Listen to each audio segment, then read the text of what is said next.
Thanks. Yeah, everything's going well. Glad to be on with you guys this morning.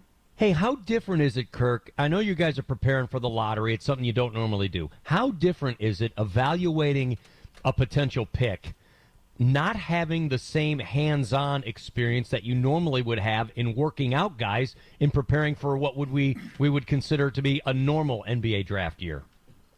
It is really, really different. And I won't say it's necessarily bad. It's just very, very different. I think at the end of the day, we would love to be able to actually get to know these players and get to meet them in person. But we've had a chance to really dig down and see what we can change in our draft process. And obviously having a higher pick changes that as well. But this has been a really interesting time. I think we've learned a lot. And I think that the last thing I would mention is we're very used to watching the lottery from the draft combine in Chicago. We have a restaurant that we always all go to and watch that in some playoff games. But usually we're there just as spectators for fun. And now I think we're all going to be in our own homes and hopefully be able to get together and we actually have something to watch it for. Let's stay there in that vein. And when you're talking about you guys are used to being in a restaurant, so you're not usually there, I get that. What has been the biggest difference, and how have you guys gotten better? How has this process forced you guys to get better? Do you still go work out those guys one-on-one to see what they have against one of your scouts? How has the process changed, and what is still the same? Yeah, I mean, I think so far it's completely different. In a typical year, we could bring in 6 players at a time and have them work out against each other.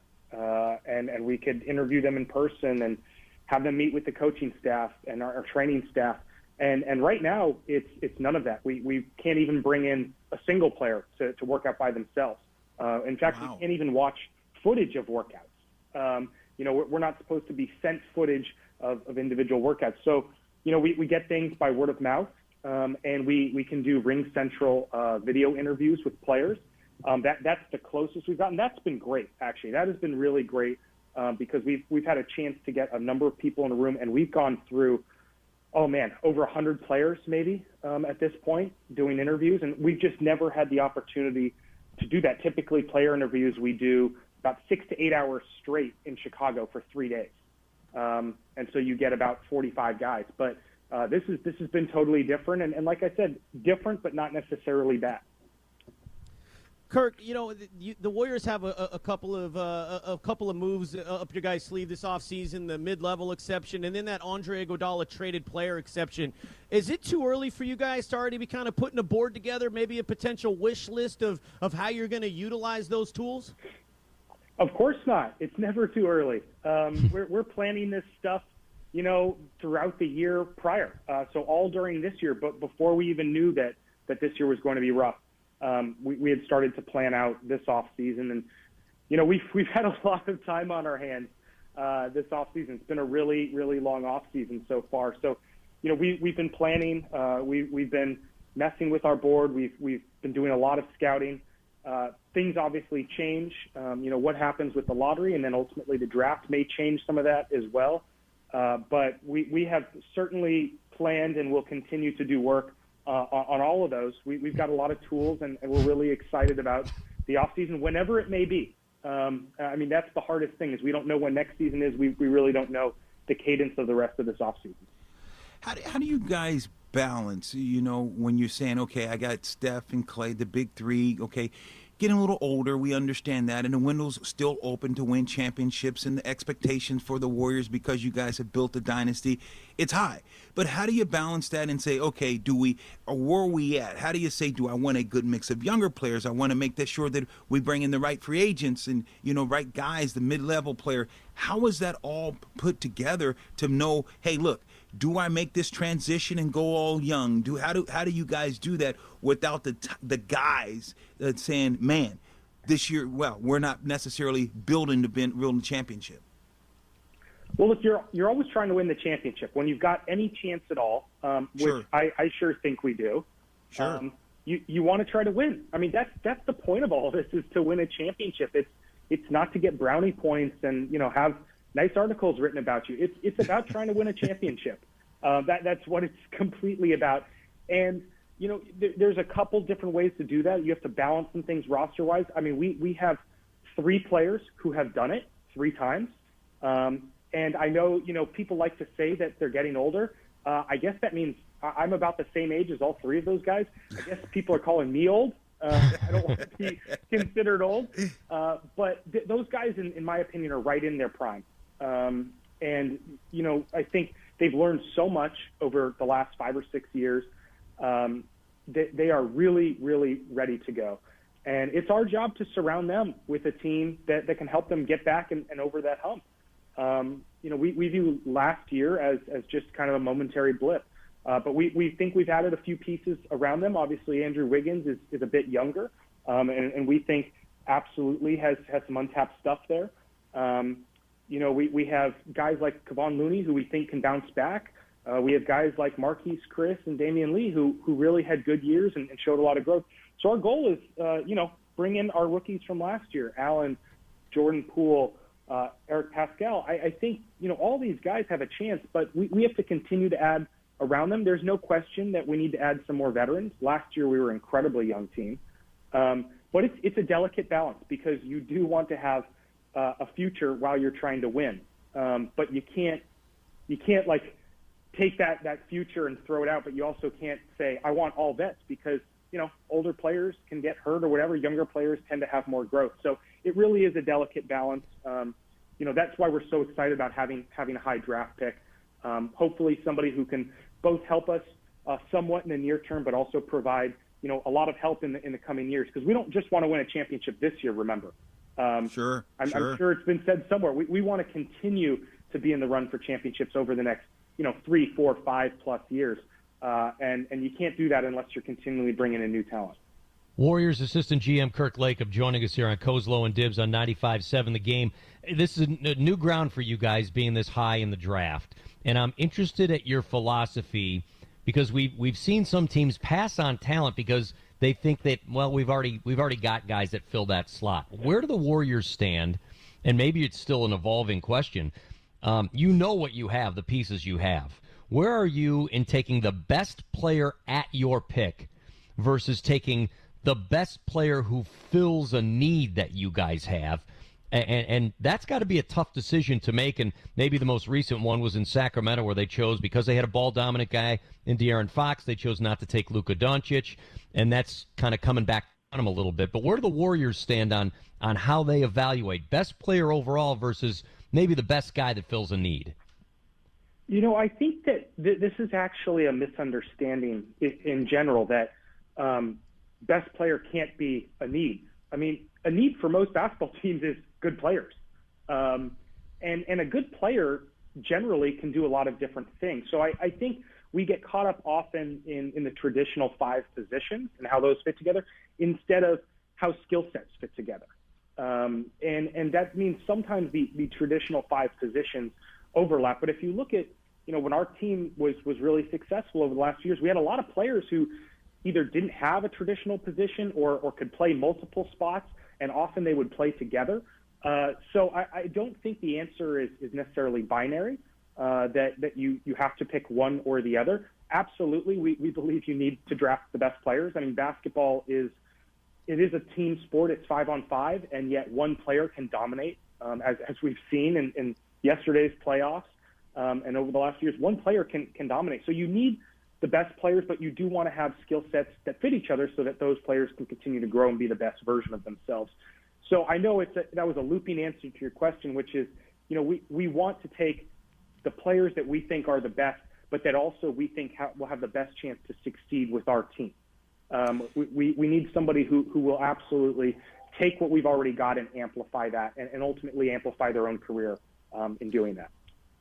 When you say that, and you're in that same vein, and you're talking about which player to draft, who to go after in free agent, how is it with the coach? Because how much input does Steve Kerr has? A coach, I remember playing, with Marty, he wanted everyone. Football, I know it's a little different. You have more guys on the field, but, but still same concept that coaches sometimes, they want everything. How do you guys have that balance, and how is that balance working with Steve Kerr? Steve is tremendous. I think one of the best attributes is he's had a lot of different jobs in the industry. We forget that he had never coached before this job, and he's obviously an outstanding coach, but he had been a general manager. He had been in the media, so he's seen all the different angles. And I think his having been a general manager gives him great perspective on what we're doing. And there's many times where he's come in and he's had a very strong opinion, and he said, I think we really need this. I think this guy would be great. And there's other times he's come and he said, look, I've been in your shoes. You guys know better than I do about this situation, and I completely trust you. And that's what's so great about Steve is he's incredibly self-aware, and he will, inject himself in conversation when it's necessary, but stand back when he feels like he doesn't have all the information. But I think you need your coach's buy-in in any of these situations. You need your coach to feel like a part of the process, and you need them to understand why you're making moves. You can't make a move in a silo. And so he's been great. He's been very, very active this offseason. Not being in the playoffs, not being in the finals, he's had more time, unfortunately, to be a part of this process. But I think it's been great, and he's told us this has been an amazing experience for him, and he's learned a lot. And we're really happy to have had his attention during this offseason. It's been really tremendous. Kirk, if the glass is half full, you can look at this and say the Dubs have played a ton of basketball the last 5 years. This is a much-needed and much-deserved break. If the glass is half empty, man, this is a long layoff and a long time away when you'll see him play basketball again from the last time that they were, the Warriors in the NBA Finals playing for a title. How much of that conversation are you guys having, keeping guys fresh and ultimately trying to make, keep a grasp on that championship culture that you guys spent so many years cultivating? Yeah, it's absolutely a challenge. This is completely unprecedented, and we have internal talks and with the league all the time about how are we supposed to keep these players engaged and in shape when they are not getting what they're used to. But our staff has done a phenomenal job, given the resources that they've been allowed to use. So far, they've done a phenomenal job keeping tabs on players and working what they can. I think, using your glass half full or half empty analogy, we're just going to try to pour a little bit more water in the glass.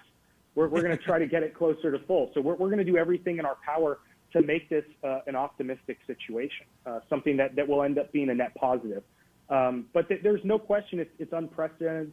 We don't have all the answers at all because we've never been through a situation like this. But I have immense faith in both our performance staff and our coaching staff to prepare the players, and ultimately, at the end of the day, in the players themselves. They're the ones who have to work every day, stay in shape, keep mentally sharp. And I think we have a really, really, really hungry group of players who feel, slighted, they're upset, they're competitors. And I think they're going to come back next season ready to go. All right, one more for Kirk Lacob, and this is the key one, because we know Steph's going to represent you guys at the lottery on Thursday, but I need to know the Lacob good luck charm. What is the good luck charm that you guys have that's going to give the Warriors the edge that they come up big on Lottery Thursday? Well, we've got Lucky Larry, Larry O'Brien Lacob. He is a miniature pincher, a minpin as they're known. Minpin. Dog. He's a dog that may be the luckiest dog I've ever met in my life. He was part of Hurricane Irma in Miami, and he was in animal rescue, and the Warriors and the Miami Heat did this deal. This was right after we won I think it was the first championship with Kevin Durant on the team. Flew hundreds of dogs over to save them, found homes for them. And Larry, I don't know how this happened, but he got adopted by my dad and his wife, Nicole. And this guy is just the sweetest and honestly luckiest dog I've ever met. And so he was named after the Larry O'Brien trophy. So he is a championship dog, and we did win the championship the next year. But he is a symbol of luck. And he's got an absolutely great personality. So he will be up there with Steph. I don't know if they'll be in the actual same room, but they will be up there together, and he's going to provide all his doggy luck. I think we can all agree dogs are pretty great. Amen. Yep. And this is the luckiest of them, Larry O'Brien. That's an awesome story. I am hoping that Steph has the min pin on his lap as he's watching those ping pong balls bounce around, and we find out where the Warriors end up picking. And no matter what, I know it's going to be a good. If you know what, if it's 1, we know it's going to go well. If it's 4, we know it's going to go well because the min pin will make sure the best player will land at 4. If you get 4, the min pin will make sure the best player will land at 4. That's just the way it is. That's a great story. And the way I understand it, Nicole, Joe's wife, kind of helped with the flight to get all those dogs over there. What a great story. I'm glad you guys got the min pin. Larry O'Brien Lacob, you know what we got to do? We got to sell little min pin. Kirk, write this down. Team store, miniature min pin dolls with the Warrior jersey on it, and we got Larry O'Brien Lacob on the back of that thing. That's what we're going to start selling for the kids. Yep, who says no? I love it. I will pass that along. No, I think like Larry does, we'll make our own luck. Wherever we end up in the lottery, we will make our own luck, and we like the odds. Awesome. So we're excited for Thursday. It's a great day. Yep, it's going to be fun. It's a fun day to be a Warrior fan. All right, question. hey, we got. Oh, go ahead. You got one more. You got one more, Lo? No, go ahead. Okay, I was just going to say, Kirk, thanks for giving us so much time. We appreciate the insights. I'm sure we'll talk more once the lottery is done. We find out where the Warriors are and try to get an idea of how you think the talent is at that spot where you guys are going to eventually pick. But we really appreciate you coming on, and good luck coming up on Thursday. Thanks for having me on. Enjoyed it with you guys this morning.